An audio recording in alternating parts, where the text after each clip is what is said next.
Welcome to In Pursuit of Truth. This is your host, Sir Patrick Mack. I am your bus driver today. Please keep your feet behind the yellow line until the bus has come to a complete stop. This Democratic field trip is canceled.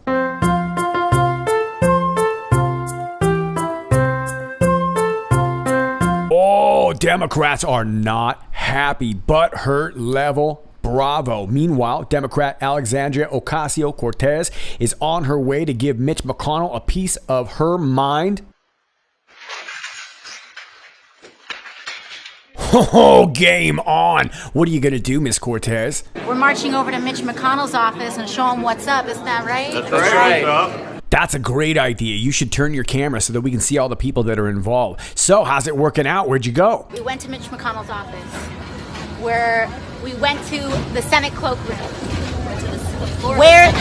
Where's Mitch? Yes, hashtag where's Mitch. Wait a minute, where'd you go? We're roving out to the Senate side because the thing is, we went to his office in the Capitol. We went to his office here in the Russell building. We went to the floor. We went to the cloakroom. He's not in the cloakroom. He's not in the Capitol. He's not in the Russell building. He's not in the floor of the Senate. And 800,000 people don't have their paychecks. Did you check the bus? No. Did you check the majority leader's office? No. McConnell works out of the majority leader's space in the Capitol, which the lawmakers would have needed to pass on their way to the Senate side to try to make their point. Yeah, I would have checked there maybe, because that's where he does his thing. You walk by him a few times. I wonder if Mitch was looking out his window like, hey, I'm over here. All right, never mind, I guess. All right, well, look, Miss Ocasio-Cortez and the Junior Mints were not the only ones getting lost around D.C.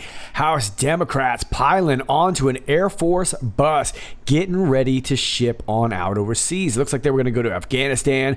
It looks like Belgium. It's in debate whether or not they were going to go to Egypt, but they were looking to take a little trip. One of those Democrats being little Adam Schiff out of California. He was not happy about the little travel snafu. Let's hear what he has to say. A few comments on behalf of our delegation about the president's actions in attempting to cancel a congressional delegation to visit our service members in Afghanistan, as well as our visit to NATO to reassure our NATO allies. We believe this is completely inappropriate by the president. We're not going to allow the president of the United States to tell the Congress that it can't fulfill its oversight responsibilities. What's that, Adam? I can't hear you, Adam. Adam, you've been canceled. Y'all got canked, and this is the letter from the POTUS himself, January 17th, 2019. Oh, no. Dear Madam Speaker, due to the shutdown, I am sorry to inform you that your trip to Brussels, Egypt, and Afghanistan has been postponed. We will reschedule this 7-day excursion when the shutdown is over. In light of the 800,000 great American workers not receiving pay, I am sure you would agree that postponing this public relations event is totally inappropriate. I also feel that during this period, it would be better if you were in Washington negotiating with me and joining the strong border security movement to end the shutdown. Obviously, if you would like to make your journey by flying commercial, that would certainly be your prerogative. I look forward to seeing you soon, and even more forward to watching our open and dangerous southern border finally receive the attention, funding, and security it so desperately deserves. Sincerely, POTUS. All right, well, as sweet as that letter is, ladies and gentlemen, I gotta call it out. Looks like fake news to me. Yes, that's right. My highly trained ninja-like spy eye spies something phony and false. Ladies and gentlemen, this is the real letter. Dear Madam Speaker. One of those letters is not real. The other one is I'm not telling you which one. Well, is this some sort of retaliation for Nancy Pants Pelosi, new Speaker of the House, trying to put the shutdown on the State of the Union speech, which is scheduled for January 29th? She wants this to happen after the government is going to open back up. So it appears that there is a very particular issue that is going on, and I'm not so sure that it is the border. This may not even have to do with the FISA D-class. I have a feeling it has to do with a lot of things. But it seems to me that Dems are wanting to turn their tail and run. They do not seem to want to have anything to do with D.C. or their constituents at this point. They just seem to want to escape. We've had them running off to Puerto Rico now. And of course, Puerto Rico has a lot of funky connections with the Clinton family and sex trafficking and all that. We're not going to go into that today, but I found that to be a very choice place for them to go. Always those places that have to deal with natural disasters. But now they have them wanting to run off to Egypt and Afghanistan to go thank the soldiers. What's going on? What are they not wanting to confront? Is it the fact of the matter that President Trump has finally dug in his heels, like I said, and said, look, this is my issue. You're coming to the table, and the only way to deal with it is to expose your hand. And that appears to be the case, and that appears to be the reason why the Democrats are running around this way. Now, one character who has been conspicuously vocal throughout all this has been Lindsey Graham, being very outspoken in trying to create some sort of terms of agreement between this Trump-led faction, if you will, and the Pelosi-Schumer left faction. Now, of course, I'm oversimplifying that, but you understand what I'm saying. And I want to read a few of his tweets that sort of illustrate my point here. This one was from back on January 16th. If Senate passes bipartisan bill that includes border security funding for wall, barrier, and legal status for DACA and TPS recipients, would Speaker Pelosi allow the bill to be taken up in the House? If the answer is no, then it is the Pelosi shutdown. And I would agree with that. I don't necessarily agree with this DACA thing, but at the same time, I also understand that when making deals, you've got to give some, and that very well may be the case even for POTUS. I'm not really sure. Now, keep in mind, these are Lindsey Graham's terms. These aren't President Trump's terms, but I do think he makes a point here. Now, in this next tweet, he says, one sophomoric response does not deserve another. Speaker Pelosi's threat to cancel the State of the Union is very irresponsible and blatantly political, and I definitely agree with that. It's highly irresponsible. Look, these guys have been off to Hawaii, now Puerto Rico, and now they want to run off to Egypt and Afghanistan. What's going on with this? This is a clear obstruction of what's really, really going on. Meanwhile, the POTUS has spent Christmas and New Year's inside the White House ready to make a deal. It is blatantly political. Let's move on to the next one here. President Trump denying Speaker Pelosi military travel to visit our troops in Afghanistan, our allies in Egypt, and NATO is also inappropriate. Okay, well, I want to be fair on that one, but I would disagree. I think the timing, if it were a different kind of timing and we weren't in the situation that we are, I think he would have a point. But considering what's going on right now, look, like I just said, they've been running off all over the world trying to avoid making some sort of deal. And the reason they feel comfortable doing that is probably for a couple reasons. A, they're panicking and they're trying to probably buy themselves some time. But at least they have the mouthpiece of the mainstream media, at least for now. And so they're just going to go ahead and ride that because they know that anything gets put on TV is going to spin this against Trump anyway, right? So Lindsey Graham, who I don't think is necessarily riding the fence, he definitely seems to be trying to extend an olive branch either way. And I think that's probably very tactical also. But yeah, clearly going out to Egypt, reaching out to NATO also seems very strange. Are you trying to thwart some sort of NATO deal? Look, Trump has never been real big on NATO, but lately he's kind of come around to the idea that it is a possibility as long as everyone is paying their share. So it seems to me like this is more for the case of disruption than any kind of creating any kind of unity or definitely thanking our troops out there in Afghanistan. Now, Lindsey Graham says, I am glad the speaker wants to meet our troops and hear from our commanders and allies. I'm very disappointed she's playing politics with the State of the Union, kind of echoing this earlier sentiment here. And that seems to be the case. Now, she was claiming it was sort of a security matter, if you will. Let's hear what she has to say. This requires hundreds of people working on the logistics and the security of it. Most of those people are either furloughed or victims of the shutdown, the president's shutdown. But that isn't the point. Well, wait a minute. You just made a point and then you said that wasn't the point. What was the point of making that point? What was the point of Nancy Pants Pelosi making a point for postponing the POTUS? It's preposterous. And I am out of peas. No, I've got more. All right, well, while she is calling out the POTUS, it appears that Representative Ilhan Omar is calling out Lindsey Graham. Check this out. Now, listen carefully because I sped this up to avoid copyright because it's CNN and also because it's a little funny. Check it out. And he's made not only a 180 turnaround, but a 360 turnaround. Which, by the way, would mean he's facing the same way. He is somehow compromised to no longer stand up for the truth. But that's quite a charge to make. You say you're pretty sure based on what evidence, what facts? That's a remarkable comment to make about a sitting U.S. senator. The evidence really is present to us. It's being presented to us in the way that he's behaving. But that's not evidence. That's your opinion.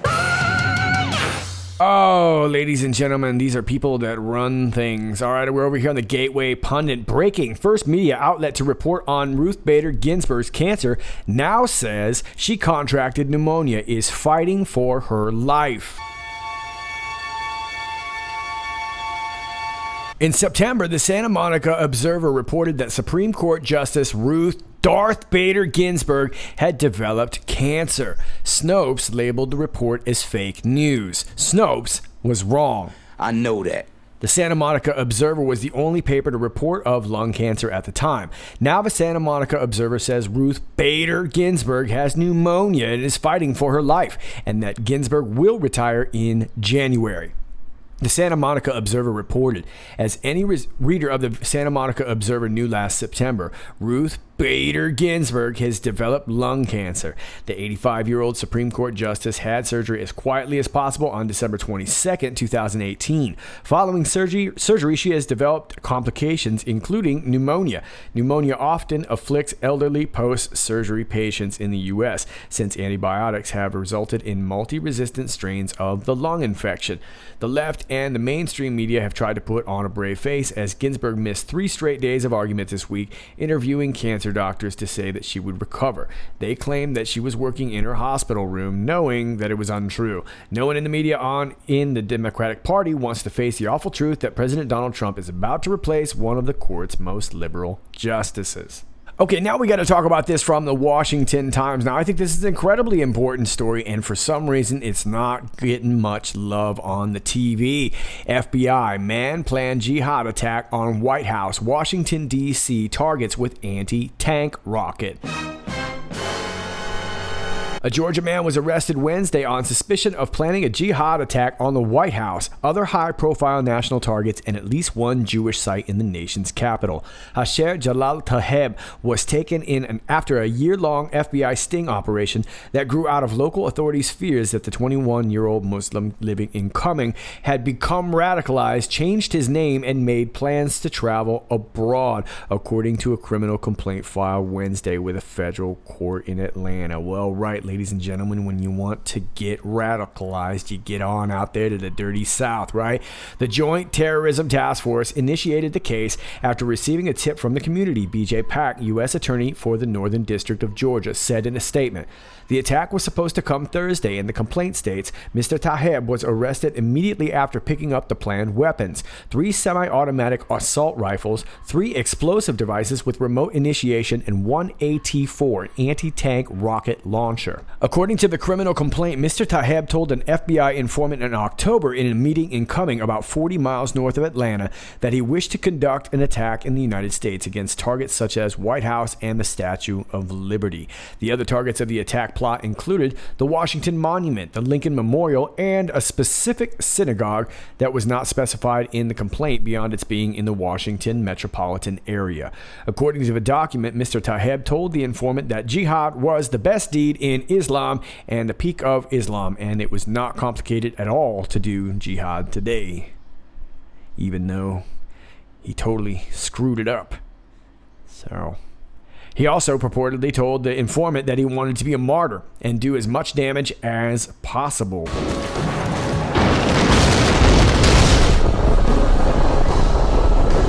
During weeks of conversing with the informant and an undercover agent, the complaint states he sought help obtaining weapons and explosives and showed off a hand-drawn diagram of the White House's West Wing in a composition notebook. Wait a minute. So Tlaib over here has got himself a hand-drawn diagram of the White House's West Wing. Meanwhile, Ocasio-Cortez is over here like,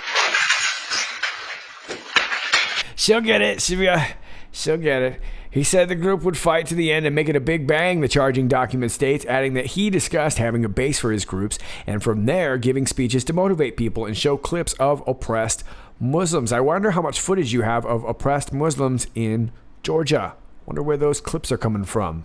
Earlier this month, he completed and uploaded to Google Docs a 40-page manifesto. Here we go again. These guys always have manifestos on defensive jihad that talked of creating and leading his group to conduct violent attacks, according to the complaint. Why can't it ever just be like, footnotes? Or some little cliff notes. It's always a manifesto. Over the weekend, according to the affidavit, Mr. Tlaib gave the FBI informant a camera, an American flag, and an Israeli flag, and said the attack would happen Thursday. Those are weird things to give people, and then to tell them that there's going to be an attack. This story's weird. He met his two accomplices Wednesday in the parking lot of a store in Buford, Georgia, where there's tons of oppressed Muslims, evidently, but was arrested after he took possession of two weapons-laden backpacks and put them in a rented car. Mr. Tlaib appeared in court in Atlanta briefly on Wednesday to have the charges explained. His next court appearance has been set for January 24th. Okay, so this guy was arrested right away, essentially. And it looked like as soon as he kind of let everybody know what was going on, they went ahead and swooped in. So they must have been watching this guy for a while. But this is clearly creepy. But the scary thing to me is the fact that nobody seems to be even reporting it. Now, I heard it on Hannity just yesterday briefly, and then he moved on so quickly, I couldn't believe that he didn't even bother to go into the story. But there you go. All right, and I'm going to leave you with this. This broke literally just a few minutes ago. UK's Prince Philip shocked and shaken after car crash. Queen Elizabeth II's 97-year-old husband, Prince Philip, was very shocked and shaken after being involved in a car accident that left his Land Rover flipped on its side, a witness reportedly said. The Duke emerged unharmed, but two people in another car were injured in the crash that occurred Thursday when the Duke was driving near the Sandringham estate, according to police in Buckingham Palace. Norfolk police said two women, the driver and the passenger of a Kia, required hospital treatment but were later discharged. It would not confirm reports that a baby was also in the car. The BBC reported that Prince Philip's vehicle turned on its side after pulling out of a Sandringham driveway onto the main road and colliding with the Kia. Witness Roy Warren, 75, told the Sun newspaper that the prince was pulled from the wreckage, conscious but very shocked and shaken. I saw the car flip, he said, adding that he rushed to help free the driver before he suddenly realized it was Prince Philip. An image from the accident scene published by a local radio station showed two cars by the side of the road, one on its side with a smashed windscreen and another a few yards away in bushes. The Duke of Edinburgh was involved in a road traffic accident with another vehicle this afternoon, the palace said in a statement. The Duke was not injured. The accident took place close to the Sandringham estate. Local police attended the scene. She added that the Duke saw a doctor as a precaution who confirmed he was not hurt. Okay, so this is really, really weird. This guy's 97 years old. And yet the two women that were in the other car, they ended up needing to go to the hospital, but he was all good after flipping on the side, all good, 97 years old. Meanwhile, Bader's over there surviving just about everything too. What's going on with these guys? What are these guys drinking? And finally, let me leave you with this. I want to thank the Sharp Edge at the Sharp Edge 1 on Twitter who posted this. I heard this the other day too, and thanks so much for drawing up just this little clip because this is really all you need to hear. But this is from the Rush Limbaugh show the other day, and a caller calls in referring to this RIF, these riffs, or what is a reduction in force. And if you're not familiar with that, please go back to my last video from the other day on the 16th entitled Bread from the Baker in Pursuit of Truth Presents, right here on 116. And you can get a better idea. As a matter of fact, we start talking about it in the beginning of that video. But essentially, we're talking about trimming this government fat. After so many days, you can hand out these pink slips to people. Now, that's what the caller is pointing out to Rush. And check out Rush's reaction. Here's Fred in Denver. It's welcome. Great to have you here, sir. How are you? I am great. Mr. Limbaugh, it's an honor to be on your show once again. What I wanted to talk about is kind of piggybacking on what you said earlier in the show, and it's this. Ronald Reagan, back when there was an illegal strike of the air traffic controllers back in the 80s, the way I understand the law, if they are furloughed for 30 days, 22 of those which are working days, they can then be given a pink slip with 60 days notice. Your job is now terminated, regardless of performance or merit. No. I'm gonna stop you. I don't want anybody knowing this.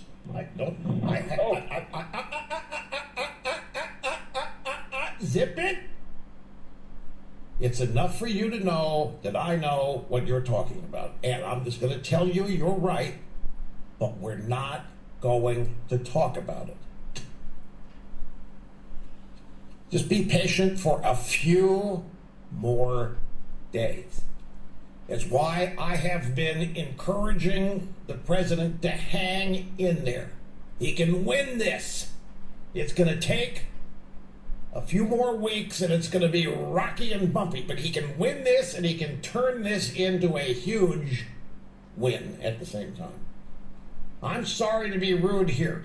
But what he was I don't want anybody that doesn't know this to know it. I don't want cable news talking about it. I don't want panels assembled. I don't want any of this crap. But it's not crap.